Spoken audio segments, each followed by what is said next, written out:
Daf Samervav Amoud Bet.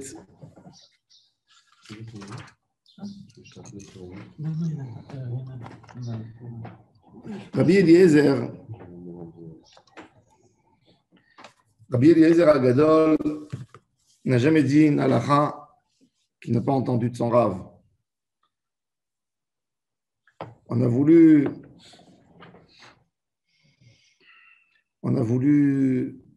essayer de lui parler, de le tirer pour purifier David Amelech et Oria Hiti dans l'histoire de Bathsheba. On m'entend ou je suis sur mute?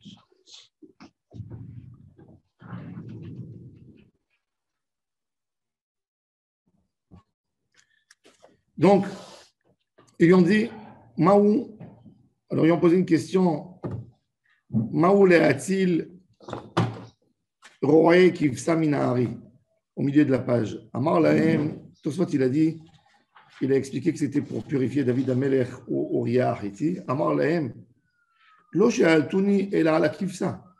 Il leur a dit, Maou le-a-t-il roé minahari, et de sauver le berger. Amar lahem, lo she'altuni ela ala roé. Alors il a dit, Mamzer, Maolirash. Ils lui ont posé la question à Mamzer. Un homme, Dieu préserve, sa femme, elle a trahi. Et elle a eu un enfant. L'enfant, il est soupçonné, on ne sait pas. Arrive le moment où le père décède. Et les enfants, ils disent au frère, toi, tu étais toujours en question. Tu ne prends pas d'héritage. Il prend pas. Alors, quand ils lui ont dit Mao l'irage, alors il leur a posé la question Mao le yabem. Est-ce que la maman elle est haïvet beyiboum? Si elle a un enfant, elle ne sait pas si c'est de son mari ou d'un autre. Est-ce que cette femme est de haïvet beyiboum ou elle est ptura de yiboum? Ah oui. Alors, il leur répond aux questions. Ils lui ont dit. C'est-à-dire qu'il n'y a pas de frère. Exactement. Il n'a pas de frère. Il n'a pas de frère. Oui. Est-ce qu'il faut qu'elle fasse le hiboum? Est-ce qu'il faut qu'elle fasse le hiboum ou il ne faut pas? Maou la soudé de béto. Est-ce qu'un homme il a le droit de faire bien sa maison? Parce que la Gemara elle dit que depuis Churban Bet Hamikdash, les Juifs ne faisaient pas de la chaux dans toute la maison. C'est écrit dans la halakha dans Shulchan Aruch, Ilchot Tisha B'Av, que Zecher le Churban Bet Hamikdash, un homme Yireh Shamayim, il laisse chez lui à la maison une partie de Ama al Ama, 60 cm sur 60 cm où il n'y a pas de chaux. Rabbi Chaim Paladji témoigne au nom de son papa qu'une maison où il va y avoir Ama al Ama, ça doit être visible. Ça veut dire quand on ouvre la porte, on doit voir dans l'endroit quand on est à l'entrée. Un homme qui aura Ama al Ama à la maison n'aura jamais des dégâts d'eau, jamais des fuites, jamais des problèmes dans la maison. Comme ça, il dit en son père. Pourquoi? Parce qu'il dit quelqu'un qui se rappelle de la maison d'Hachem, du Khorban, il n'aura pas de Khorban chez lui. Il faut le faire. Il faut le faire à la maison. Des fois, on achète un appartement où il n'y a pas, il faut gratter, il faut.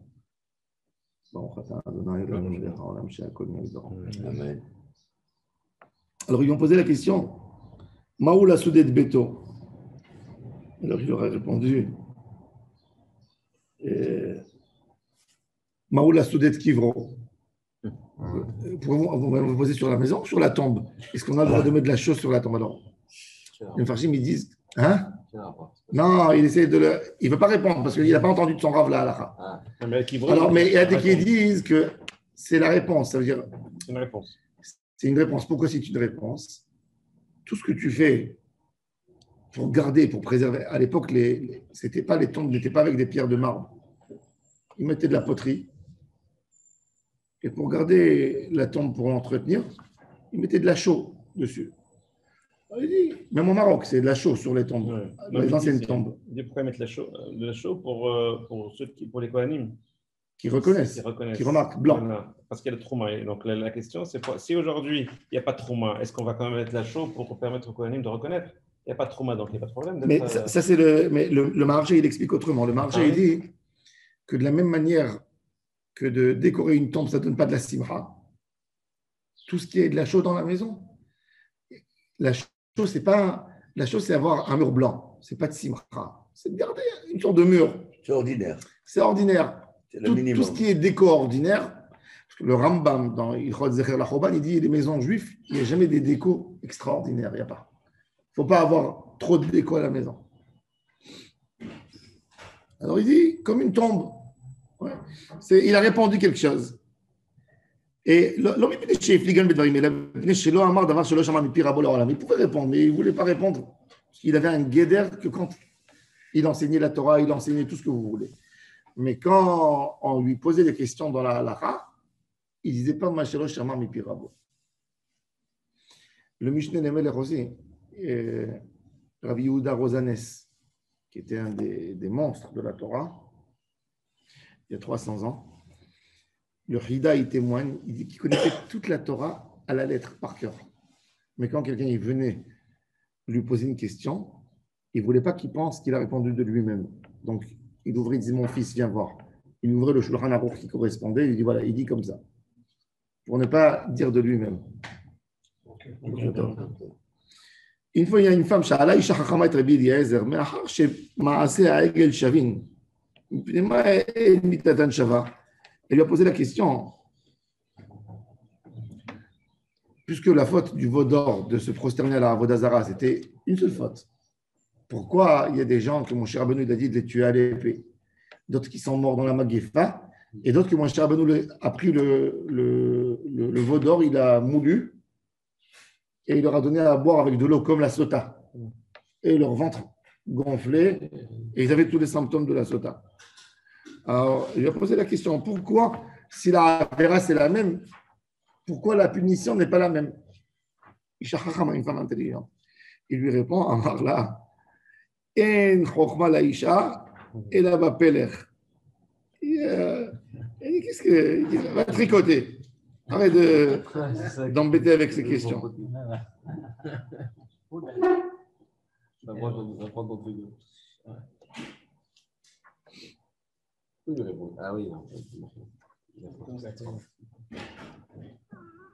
Alors il lui a dit En Chochma la Isha, et la va Peler. Il ne voulait pas lui répondre. Et de là, nos parents, ils ont adoré cette réponse. Et chaque fois qu'une femme, elle posait la question, il disait, va à la cuisine. Ne te mêle pas des choses qui te regardent pas. Déjà, la présentation de la Gemara, Isha Chachama, ça veut dire qu'elles ne sont pas toutes Chachamot. Ah, c'est horrible. Il a fait. C'est terrible. Il est médacdec. Non, il est médacdec, mais il a raison. Mais non, mais tu veux dire, heureusement qu'il n'y a pas les mythos autour de la table. Alors, Bémet.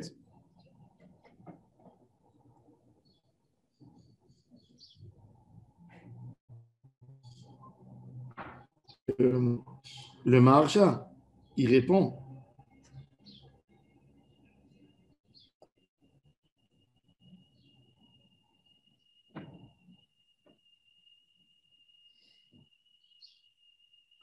Le Maharsha, il dit que c'était ça la réponse. El Chochma la Isha el Pelech. C'est quoi la réponse? Les femmes, quand Akadosh Baruch Hu, il a donné l'ordre de la terouma, il fallait qu'elles offrent. Elles voulaient offrir elles aussi. Je vous fais un mixte. J'ai écrit sur ça dans un livre que j'ai édité de Rabbi Yosef Katzvi, un ami du Mishneh Lemelech. Il dit Vekolach Anashim Asher Nadav Liban Otan Bechokma Tavu et Amatzve. Il dit Nadav Liban Otan Bechokma. Quel rapport? Tu offres de l'or, tu offres de l'argent, tu offres pas de la chokma. Tu es Nodev Kesef, tu es Nodev Korban, tu n'es pas Nodev chokma. Rashi, qu'est-ce qu'il dit là-bas? Rashi, il dit quelque chose de très bizarre. Rashi, il dit que les femmes, elles ont pris des chèvres ou des brebis et elles ont pris les poils qui sortaient, elles ont tissé sur la brebis, et après elles ont fait rentrer d'en bas un ciseau, et elles ont coupé, elles ont fait sortir le tapis. Ça veut dire, elles ont tricoté sur la brebis. Donc, ce n'est pas péjoratif ce qu'on dit sur les femmes. Attends.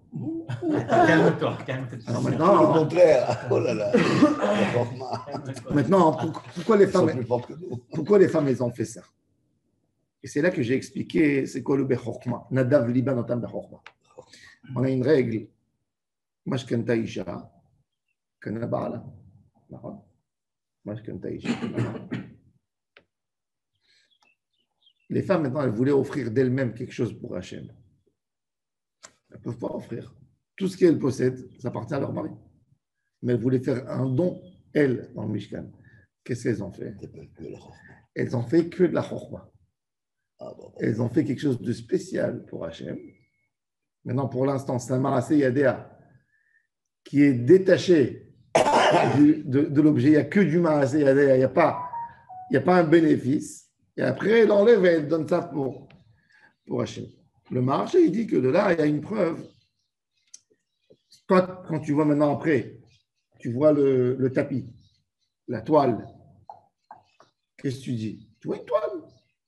Tu ne sais pas c'est quelle toile. Est-ce qu'elle a été tissée, tricotée normalement, ou elle a été tricotée de cette manière? Et tu vois qu'Akadosh Baruch Hu fait la distinction entre les marasim. Donc il lui a dit, de ton père, de ta réponse, de ton tricot, de la manière de tricoter, tu peux voir qu'il y a des différences. Il y a une femme qui fait un tricot comme ça, il y a l'autre qui fait un tricot un peu plus compliqué, un peu plus sophistiqué. Donc, il te dit chacun dans son marassé. La formule Liban et Damas. Exactement. Chacun dans son marassé de Avodah Zarah, il s'est prosterné, il avait une autre kavana et il a été puni de telle manière. Ça, c'est le Maharsha qui dit. C'est-à-dire, il a dit en même temps. Ça veut dire, il n'a pas répondu, mais en même temps, il a répondu. Donc, pour le Maharsha, c'est exactement ça la réponse. Et à ce point, la femme, rien ne lui appartient, toi appartient à son mari. Sauf. À tel point qu'elle ne peut pas faire le trauma ou quelque chose d'elle-même. Sauf. Concret, quoi. Sauf si elle dit à son mari,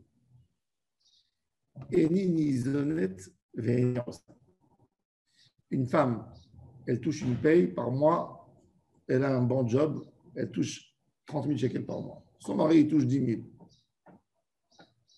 Elle amène plus que son mari dans le foyer. Elle dit à son mari, tu ne me nourris pas, tu ne me dois rien, ne m'achètes aucun habit, rien du tout. Les charges de la maison que j'ai comme femme par rapport à mes enfants et à toi, je les accomplis, mais mon argent, il n'est pas à toi. Elle a le droit, c'est admis. Elle peut faire. Parce que toute cette takana, c'est takana Chachamim. Mon cher Rabbeinu, avec les vieux de la génération, ils ont vu que quand une femme elle amène de l'argent, elle dit à son mari, c'est mon argent, c'est pas le tien. Son mari, il s'énerve. Ah, ben, c'est ton argent. Alors moi, je ne t'achète pas maintenant. Demain, quand j'ai besoin de t'acheter. Alors on dit, c'est à lui. Et lui, laisse le gérer à lui. Et lui, il est censé à te donner, à t'habiller, à te... Si elle dit, c'est une takana que vous avez fait. C'est pas... Moi, je ne veux pas.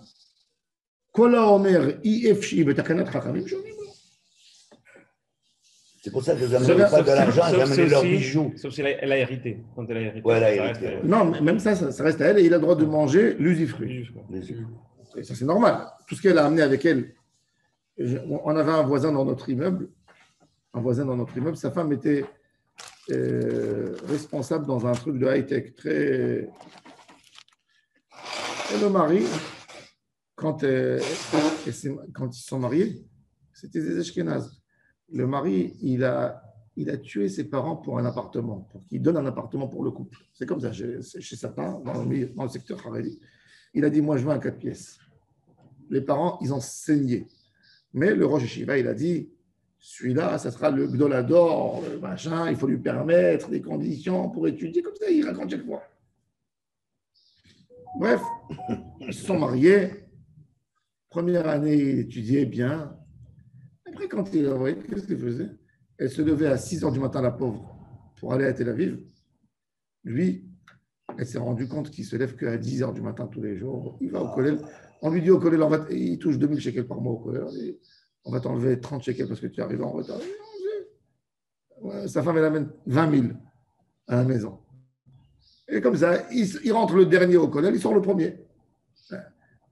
Elle a commencé ça lui a fait beaucoup de peine. Elle a tué ses parents pour ça. Qu'est-ce qu'elle a fait?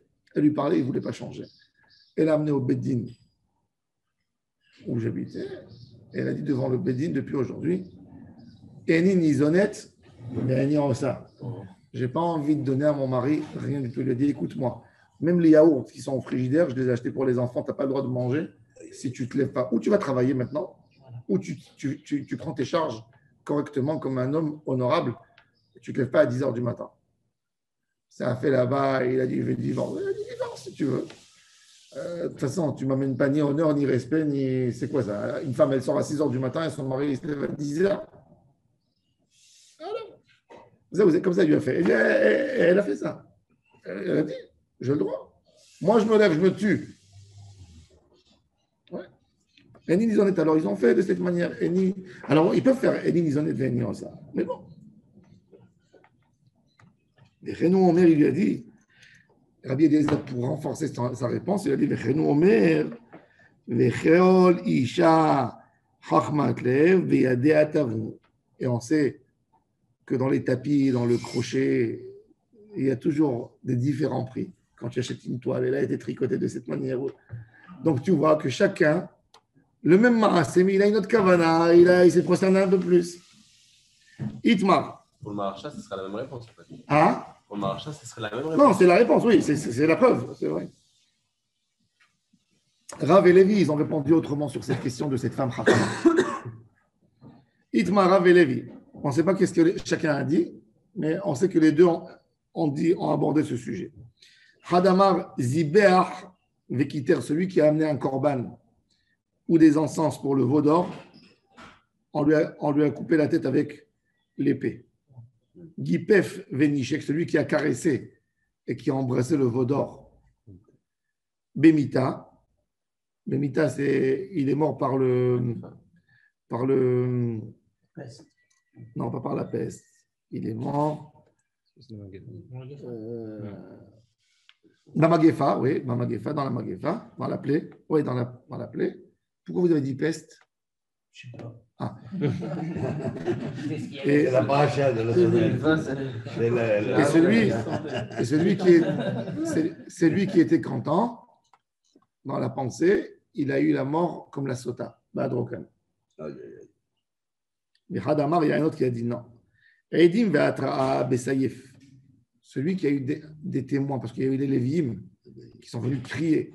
Attention, ne faites pas le veau d'or. Ne faites pas le veau d'or. Celui qui fait, il a transgressé la première parole des 10 commandements. Il est Hayav Mita. Celui qui a eu Eidim ve'atra Bessayef. Celui qui n'a pas eu Eidim ve'lo atra Bemita.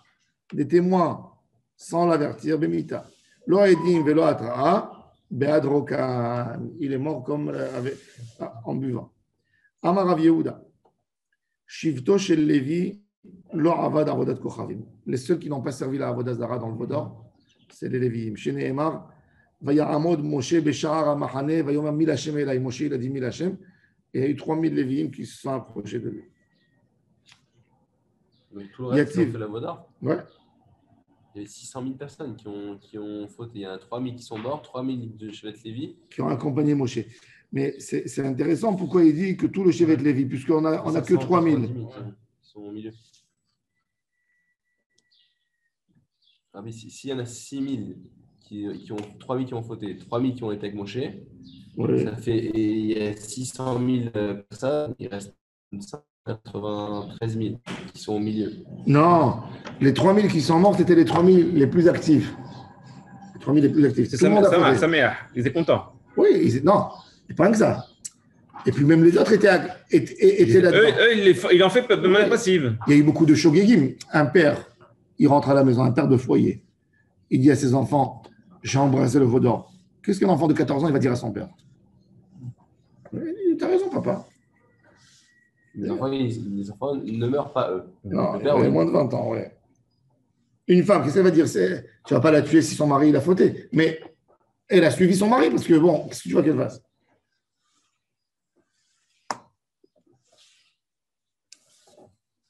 Yativ Ravina, Le Kamar le Hashmata. Ravina, il a enseigné cette halakha, c'est de Rav Yehuda que les Lévim n'ont pas fauté.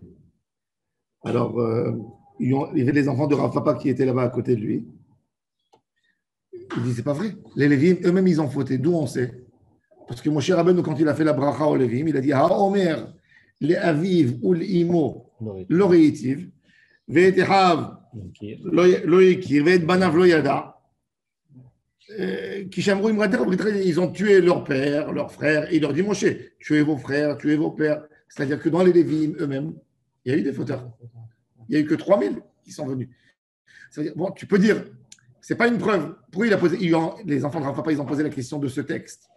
Et ils n'ont pas posé la question. Tu vois qu'il n'y a eu que 3000 qui se sont rejoints à Moshe, et les Lévim étaient nombreux, étaient 20 000. Parce que je peux dire, ils n'ont pas fauté, mais non plus, ils ne voulaient pas militer, ils ne voulaient pas tuer. Ils ne voulaient pas être des tueurs, ils ne voulaient pas être des guerriers, ils ne voulaient pas. Mais là, on voit que Moshe leur dit, allez tuer vos pères, vos frères. Là aussi, on peut dire que les frères, c'est les Shivatim. C'est des frères aussi. Ouais, les pères, c'est compliqué.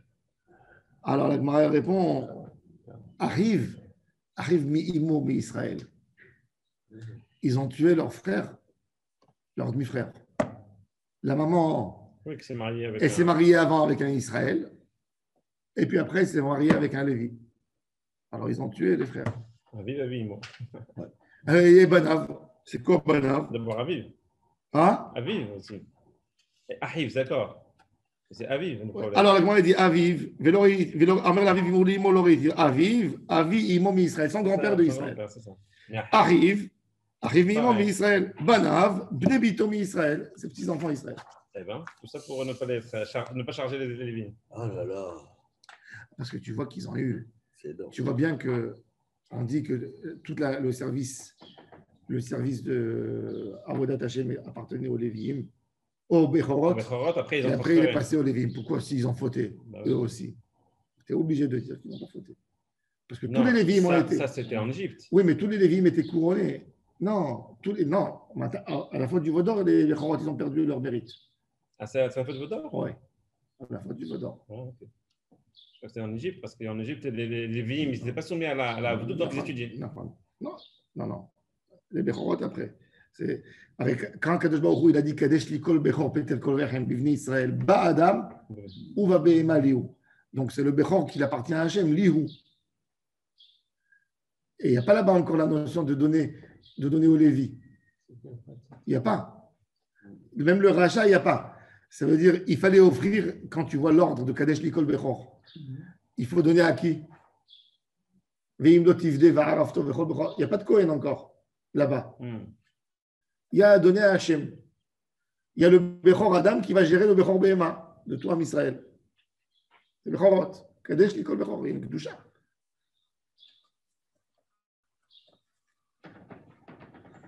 On va bien, tu vois bien que ça se transmettait de père en fils, que l'aîné, c'est lui qui va servir Hachem. La preuve, c'est que Yaakov, il s'est tellement battu pour obtenir la Bechora, justement, pour être lui le moine, pour être le serviteur d'Hachem. Le moine. Les Kevesh en Assoul lui ont fait un pont au monsieur qui portait le bouc émissaire pour ne pas qu'il prenait on le pinçait, les Babyloniens. Pour ceux qui prennent ses vêtements. Voilà. Alors, on le pince la joue. Ouais. C'est comme les Kevesh en Assoul. Amarababa, Hana, Lobavli, Mayou. Et la Alexandrie, Mayou. Ce n'étaient pas des gens de Babylonie, c'était des gens d'Alexandrie qui venaient. Bon, les Israéliens en Israël, ils détestaient les Babyloniens. Parce que pourquoi? Concurrence. Exactement. Parce que les Babyloniens, ils disaient que tous les Juifs que Ezra a fait monter avec lui en Israël, ils ne sont pas Meyuchassim, ils ont des problèmes de Yichus. Ils ne voulaient pas se marier avec eux. Ils ne sont pas nobles. Hein? Les Babyloniens disaient ça des Juifs israéliens? Les Babyloniens juifs disaient ça des Juifs israéliens. Alors les Juifs israéliens ne les supportaient pas. Quand ils voulaient descendre quelqu'un, ils l'appelaient Bavli. D'ailleurs, Hillel Azaken, il l'appelait Bavli. Oui. Il n'a appelé pas pas. quelque chose comme ça entre les Meknessim et les Fassim. Ah ouais. Mon père me racontait que quand ils allaient, il étudiait à l'école normale à Casablanca. Alors quand il passait à côté de Meknes, alors il disait, c'est-à-dire chacun il rigolait sur l'autre. Meknes, sauter du train, c'est-à-dire il n'y a pas de station chez vous. Sauter, il faut sauter. C'est-à-dire, vous n'êtes pas Hachouvim, il n'y a même pas une station. Sauter du train, sauter. Et c'était comme ça, Jacques Chal. Alors il appelait les Alexandriens. Et alors il dit, alors מתוך ששונאים את הבבלים היו קוראים אותם על שמה. תניא, רבי יהודה אומר, לא בבלים היו אלא אלכסנדרים היו. אמר לו רבי יוסי, תנוח דעתך שהנחת את דעתי. Il lui a dit, Rabbi Yossi, il était de Babel. Et ça le vexait quand on disait sur les Babylonais, que d'abord ils étaient Mechalelim Shabbat, Mechalelim. Si tu penses quelqu'un, Shabbat, tu lui fais une marque de sang, déjà. C'est Tzor, c'est Tzor ta dame. Et s'ils attachent les poils, encore plus grave, ils arrachent ces toiles à la côtière. Alors il dit quoi? Les Babylonais, ils font. C'est des gens d'Alexandrie, c'est pas les Babylonais. Alexandrie, il y avait à l'époque la synagogue d'Alexandrie. Il y avait 2 millions de juifs qui habitaient en Alexandrie. 2 millions de juifs. Il y avait la plus belle bibliothèque du monde. Oui, les Ptolémées, ils ont fait Alexandrie sur le nom d'Alexandre le Grand. C'était la plus grande ville du monde à l'époque, Alexandrie. Et les Juifs, apparemment, toute Alexandrie leur appartenait. La Gemara a dit qu'il y avait un stade énorme. Il y avait même un Beth Amikdash à Alexandrie.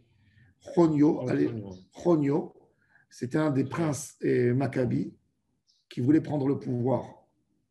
Et son frère l'a chassé, il s'est sauvé en Égypte. Et il a inauguré un temple en Alexandrie. Et il a dit de la même manière que le tabernacle était au désert, je vais faire un Mishkan, et il a construit un Beth Amikdash identique à celui de Jérusalem. Non, il n'était pas d'accord. Mais il voulait pour récupérer la royauté, le titre. Il avait là-bas 2 millions de... Et les Juifs d'Alexandrie, ils allaient pèleriner là-bas. Et qu'est-ce qu'ils faisaient? Ils payaient de l'argent aux Kohanim de Jérusalem de venir là-bas et de servir un moment. Alors, il y avait des Kohanim, ils ne voulaient pas. Ils avaient dit, je viens servir, faire des bénédictions, mais je ne touche pas les corbanotes. Et il y avait d'autres qui étaient payés. Et qu'est-ce qu'ils ont fait? Quand Ramim voyait qu'il y avait des Juifs qui allaient pour travailler là-bas, non, il leur disait que celui qui est parti servir au Mikdash Chonio, il n'a plus le droit de servir au Beth Amikdash. C'est des choses que aux États-Unis dans les années 30, c'était tous des conservatifs et des réformés. Parce que les premiers qui sont arrivés aux États-Unis, avant les Juifs orthodoxes, ultra-orthodoxes, c'était les réformés. Ils ont eu des belles structures de synagogues. Aux États-Unis, il y a 5 millions de Juifs, il y a 3 millions de réformés et de conservatifs, 3 millions et demi, et 1,5 million d'orthodoxes. Orthodoxe, ça ne veut pas dire quelqu'un haredi. Il peut être Mechalel Shabbat, mais il est orthodoxe. Il appartient au mouvement orthodoxe. Et les rabbins de l'Union orthodoxe, c'est OU. OU, c'est Union Orthodoxe. C'est ça. Ils ont fait une réunion parce qu'il y avait beaucoup de rabbins qui venaient de Pologne, etc. Ils n'avaient pas d'argent. Comme le fameux rabbin Eshel, très connu. Abraham Eshel. Abraham Eshel était un juif chassidique de la Galicie. Il n'avait pas de parnassa.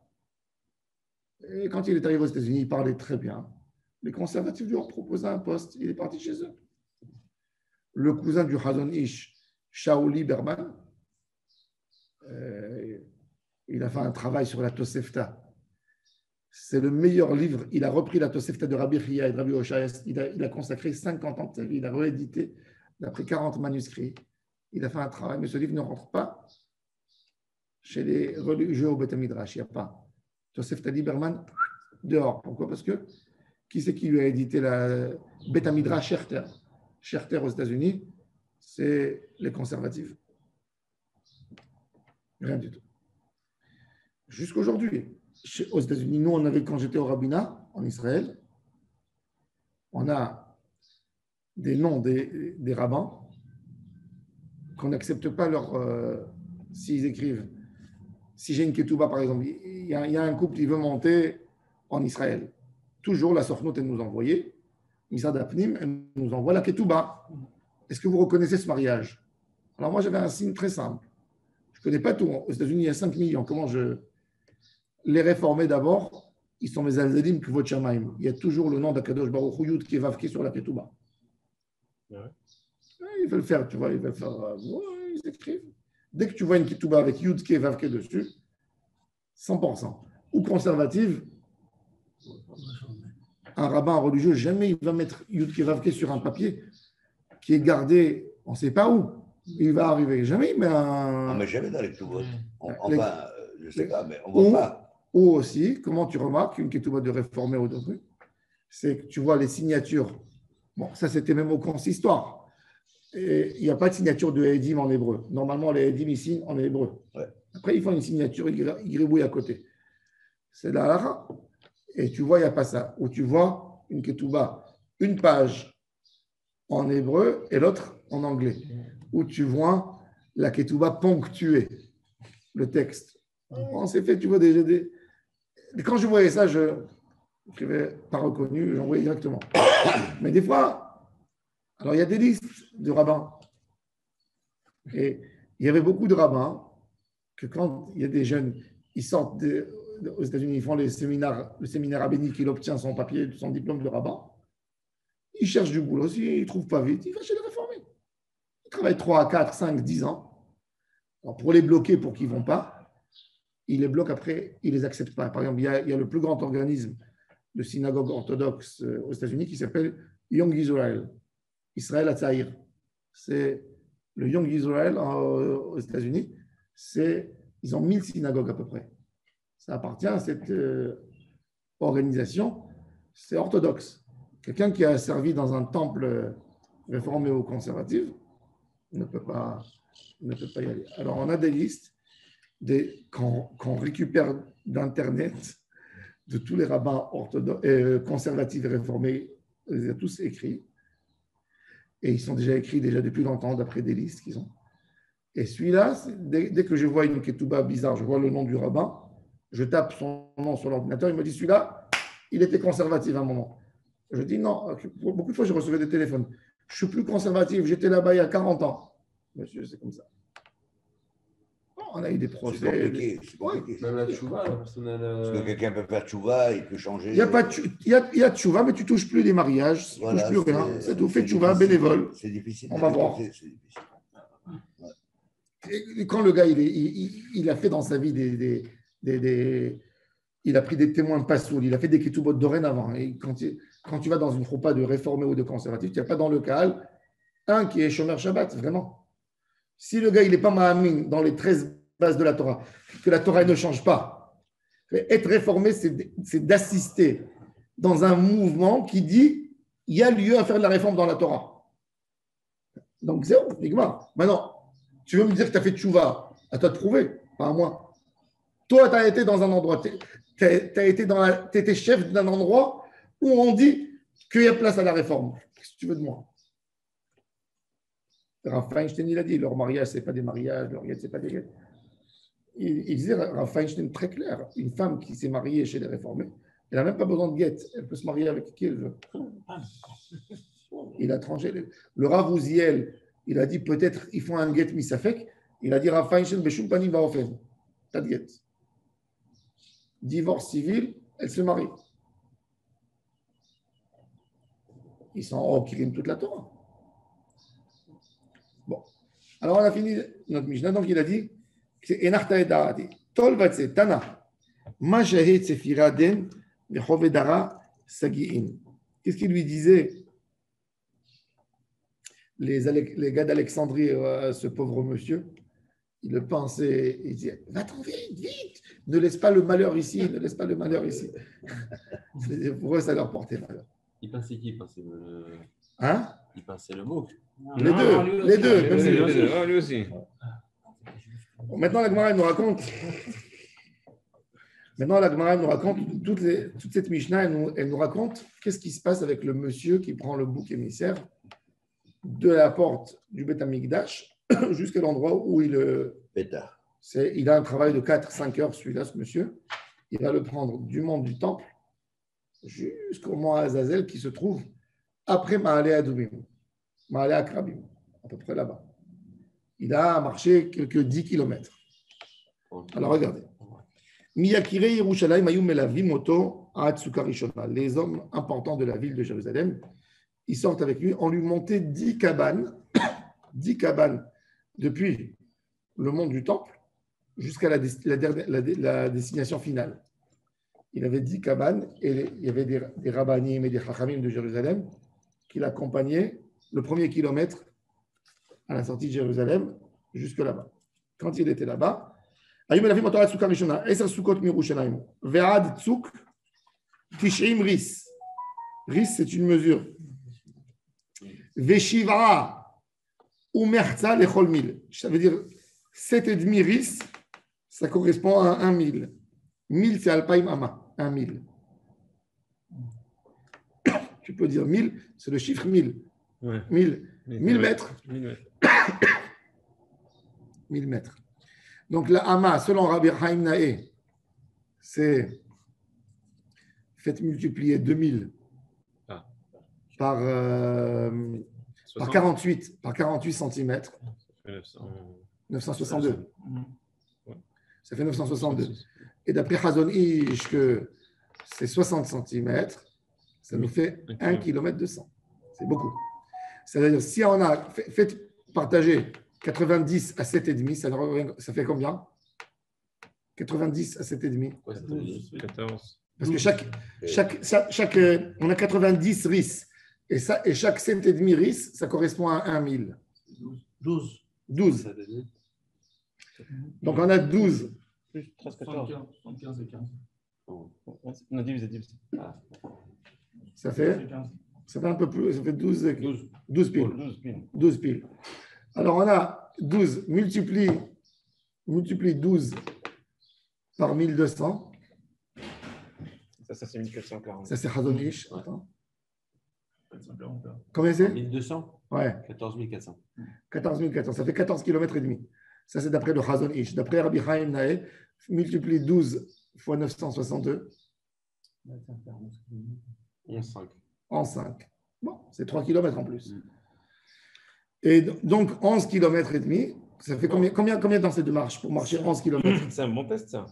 Ouais. Pour voir quelle est la vraie mesure, parce qu'aujourd'hui on peut le mesurer. Oui, mais on ne sait pas exactement l'endroit où il jetait. Si on savait l'endroit. Mais même, Azazel, il n'y a pas 3 km sur le mont Azazel.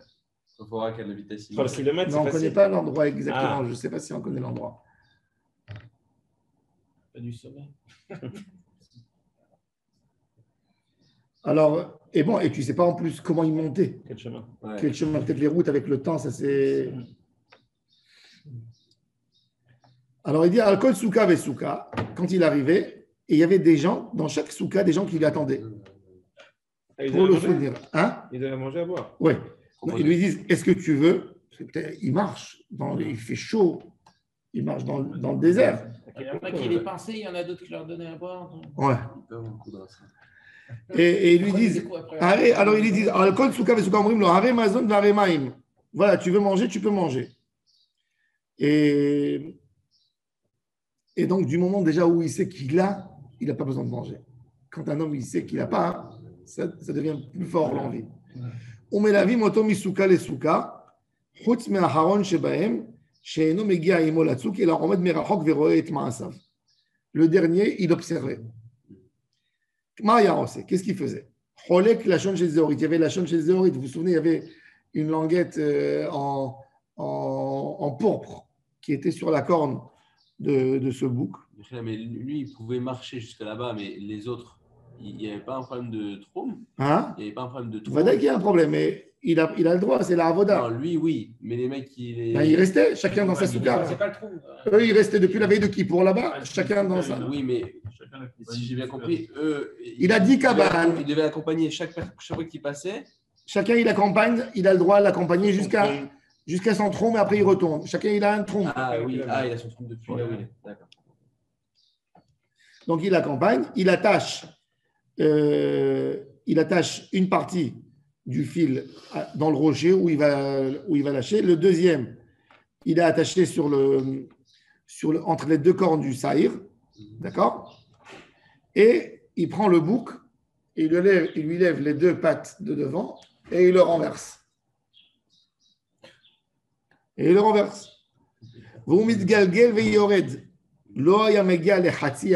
n'arrivait pas à la moitié de cette montagne.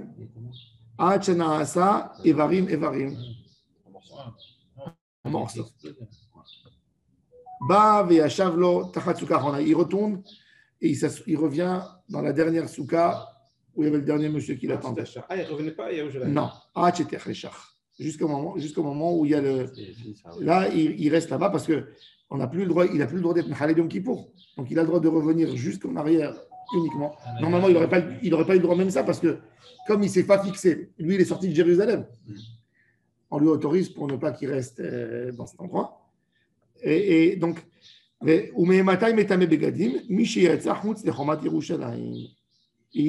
a un din de Tum'at Begadim. Pourquoi? Parce que la Torah elle a dit c'est exactement comme la Paradouma. D'accord? Depuis quand il a Tum'at Begadim, ses habits ils sont tamés. Admettons que lui il est tombé en route et il y a quelqu'un d'autre qui a continué. Il est quand même tamé Begadim. Du moment où il est sorti de la muraille de Jérusalem, il est tamé. Tamé Begadim. Rabbi Shimon il dit non. Il n'est pas tamé Begadim, Tum'at Begadim, tant qu'il n'a pas fait. C'est comme une paradouma. Tant qu'il n'a pas égorgé, il n'a pas fait la mitzvah. Donc il n'y a pas de Touma, il n'a pas encore fait. Alors, ça c'est cette notion. Donc ça c'est la Gemara qui va expliquer. On va voir exactement après. Donc on va faire un peu. Tanou Rabbanan, Eser Sukkot, Ushne Ma'asar Milin, Ayu Divrei Rabbi Meir. Selon Rabbi Meir, c'est ce qui est écrit dans la Mishnah. Rabbi Yehuda Omer, Tesha Sukkot, vers Asara Milim. Il y avait 9 Sukkot et 10 000. Ça veut dire c'est moins. Rabbi Yosei dit Hamesh Sukkot, vers Asara Milim, Ayu Vekulan Alidei Irov. C'est-à-dire, pourquoi il a fait, c'est quoi le raisonnement de 5 Sukkot et 10 000?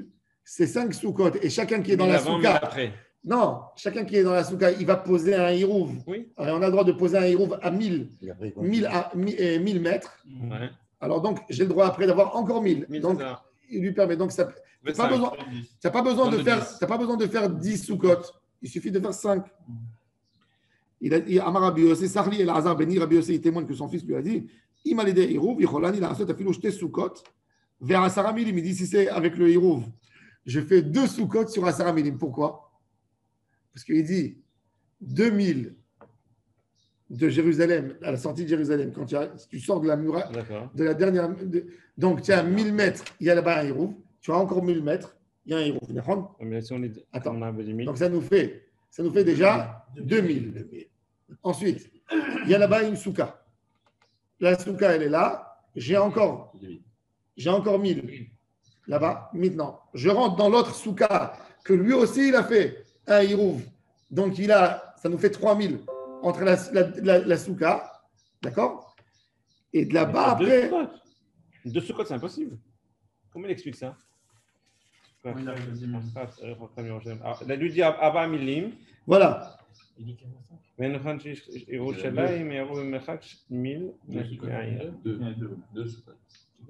מונה 4 מילים מירושלים, המעמיד סוכה ראשונה.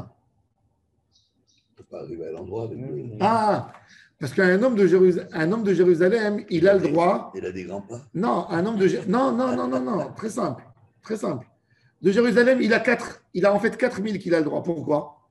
Parce qu'un homme de Jérusalem, il a le droit de sortir 1000, 1000, il a le droit de mettre un Hirouv et d'avancer encore 1000. D'accord? Ouais, donc ça fait 2000. Maintenant, celui qui est dans la Souka, la première Souka, il a le droit de faire. Il a 1000 et encore avec ça un Hirouv, il a encore 1000. 3000. Ouais. Donc ça lui fait 2 de ce côté et 2 de l'autre côté. Ça me fait 4. Mais il n'empêche que le Hirouv, on le fait quand même à chaque 1000. Oui, quasiment. oui. Mais les Sukkot, c'est 2. Oui. Donc on a 4. Après on a 2 de l'autre côté. Et après on a encore 2 de l'autre côté et 2 de là-bas. Donc ça nous fait en tout, ça nous fait 10. Il a raison, Jacob. Pourquoi on fait des Sukkot? Non, pour la personne, pour qu'il puisse s'asseoir, avoir des stations pour manger. Ah, d'accord. Comme une hache. J'arrive pas à 2, j'arrive Ma baria. à 3. 1000, Non. ensuite 1000, ensuite encore. Tu as le droit de sortir de la Tu ville. sors 1000, tu sors 1000, Ouais. tu sors 1000, tu mets un hérouf, t'as encore, donc là, t'es à 2000. Il a fait, Ici, à 1000, en fait, t'as encore 1000 jusqu'à la prochaine souka, parce que cette souka-là, elle a 1000. En vrai, non, un homme, il a le droit de. C'est pas qui définit le héros. C'est pas la ça. souka. En vrai, il aurait pu mettre 0 souka même. Oui, c'est ça. Il met des hérouves à chacun met un hérouve après l'autre. En Chacun, fait, ça sans veut dire souka. l'idée. La souka, c'est juste qu'à un moment donné, il se fatigue, il a besoin de se reposer sur le soleil. Mais l'idée, Mais en vrai, sans souka, tu peux l'idée, c'est sortir. qu'on a le droit. C'est que les gens qui inspectent, eux, ils ont le droit d'aller pour voir. Est-ce qu'il lui manque quelque chose? D'accord. C'est pour leur permettre à eux aussi d'aller. Par contre, sur les hérouves et les soukas, c'est juste. Lui, il a le droit d'aller de toute façon. D'accord. Maintenant, les gens qui s'occupent pour lui, qu'il ait de quoi manger, ils peuvent aller tester en pleine journée. Est-ce qu'il n'y a pas un animal qui est venu lui prendre sa nourriture qui est là-bas? D'accord? Alors, eux, ils ont le droit, comme quand tu fais un hirouf, tu as le droit, ça te permet d'aller encore à 1000. Donc, le point de départ de Jérusalem, tu as Elef Amot, tu as 2000 amas, c'est-à-dire 1 kilomètre. Après, tu mets un hirouf, tu as encore le droit à encore 1 kilomètre. Donc, celui de Jérusalem, il a le droit de marcher 2 kilomètres pour inspecter. Celui qui est après, il va prendre celui qui a la souka, la première souka, il a 2 kilomètres en arrière. Donc, ça lui fait déjà 4 kilomètres. J'arrive dans la souka, après la souka, j'ai encore 2 kilomètres de l'autre côté. Ça me fait 6. La dernière souka, c'est 2 kilomètres en arrière, 2 kilomètres en avant. Alors, il lui a dit, avec 2 soukot, tu fais 10 kilomètres. On ne peut pas choisir un chemin. Nahon, il a fait. Alors, Kaniré, qu'il est d'accord qu'on a le droit d'être, qu'on a le droit de faire le tri. Est-ce que je vais de ce côté ou de ce côté où ils ont été mes kilim? Mais les 1000, Rav, on les compte à partir du Beth Amikdash Ouais. ou à partir de la muraille Non, de la à ville? partir de la muraille de la ville, normalement. Bah oui, alors là, déjà, entre le Beth Amikdash et la muraille, il y a peut-être 1 kilomètre déjà. Il a fait. Et, alors, Rachid, il dit, tu entends? Rachid, il dit, et comment j'ai le droit d'aller 2 kilomètres d'ici et 2 kilomètres de l'autre côté? Il dit, il y a 2 personnes dans la souka. Il y a un, il fait 2 ici, et un là-bas. C'est pour ça que c'est important, c'est les hérouvim, pas les soukot. Exactement. Le plus important, c'est le hirouvi.